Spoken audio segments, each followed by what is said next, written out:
नमस्कार, सादर अभिनंदन। मैं प्रियंका सिंह CPGIS स्कूल थाने से आप सबका हार्दिक अभिनंदन करती हूँ। आज मेरा विषय है भारतीय ज्ञानशाला में स्त्री नेतृत्व का नया युग। आज जब हम विकसित भारत की ओर कदम बढ़ा रहे हैं तो हमारी शिक्षा व्यवस्था यानी हमारी ज्ञानशालाओं का स्वरूप बदल रहा है। भविष्य की इस ज्ञानशाला के केंद्र में केवल तकनीक नहीं बल्कि वह संवेदनशीलता और दृष्टि होगी जो केवल स्त्री के नेतृत्व प्रदान कर सकती है। भारतीय परंपरा में पहली गुरु रही नारी केवल भविष्य की ज्ञानशाला में गुरु ही नहीं बल्कि उसकी पूरी व्यवस्था की शिल्पकार होगी। दो पंक्तियां कही हैं, मशाल बनकर जो अंधेरों को चीर देती है वही नारी भविष्य की नई तस्वीर देती है। इसमें भारतीय नारी का जो स्वरूप होगा नेतृत्व का वो कैसा होगा उसके विषय में बात करते हैं। भविष्य की ज्ञानशालाओं में स्त्री नेतृत्व का अर्थ केवल प्रशासनिक पद संभालना नहीं है बल्कि करुणा और कौशल का समन्वय करना है। जहां पुरुष प्रधान नेतृत्व अक्सर प्रतिस्पर्धा पर बल देता है, वहीं स्त्री सहकार और कौशल समन्वय करना जानती है और सर्वांगीण विकास पर ध्यान केंद्रित करती है।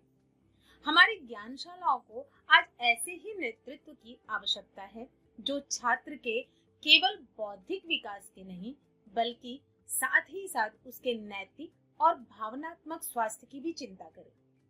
इसी क्रम में परंपरा और आधुनिकता का एक सेतु स्वरूप स्त्री कैसे कार्यरत है उसके विषय में चंद पंक्तियां बात करते हैं।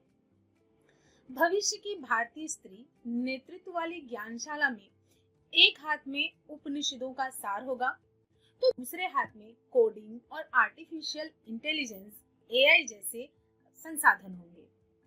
ये आयुर्वेद के धैर्य और अंतरिक्ष विज्ञान की गति के बीच संतुलन बनाना जानती है।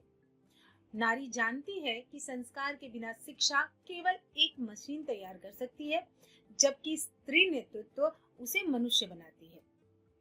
दो पंक्तियां कहा है इसके लिए, हौसलों के तर्कश में विश्वास का तीर रखती है, हौसलों के तर्कश में विश्वास का तीर रखती है, वो अपनी मेहनत से ही अपनी तकदीर लिखती है। ज्ञान दात्री निर्मात्री के रूप में नारी का जो कार्यभार है उसके विषय में बात करते हैं।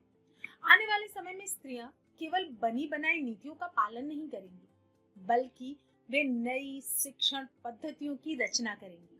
वे ऐसी ज्ञानशालाएं बनाएंगी जहां विविधता का सम्मान होगा और हर विद्यार्थी अपनी विशिष्ट प्रतिभा के साथ खिलने और खेलने का अवसर प्राप्त करेगा।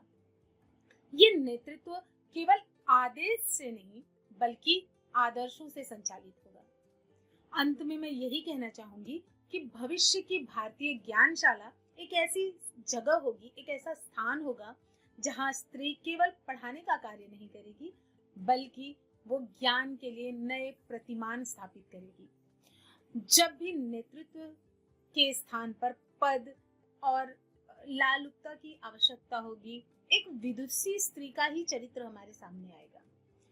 जब शिक्षा केवल जीविका का साधन नहीं होगी बल्कि जीवन जीने की कला बन जाएगी। इसी के साथ दो पंक्तियां मैं कहती हूँ, उड़ान ऐसी होगी कि आसमान छोटा लगेगा, उड़ान ऐसी होगी कि आसमान छोटा लगेगा, नारी के ज्ञान से ही अब ये जग रोशन होगा।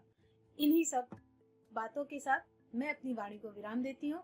आप सभी का धैर्यपूर्वक सुनने के लिए बहुत बहुत धन्यवाद।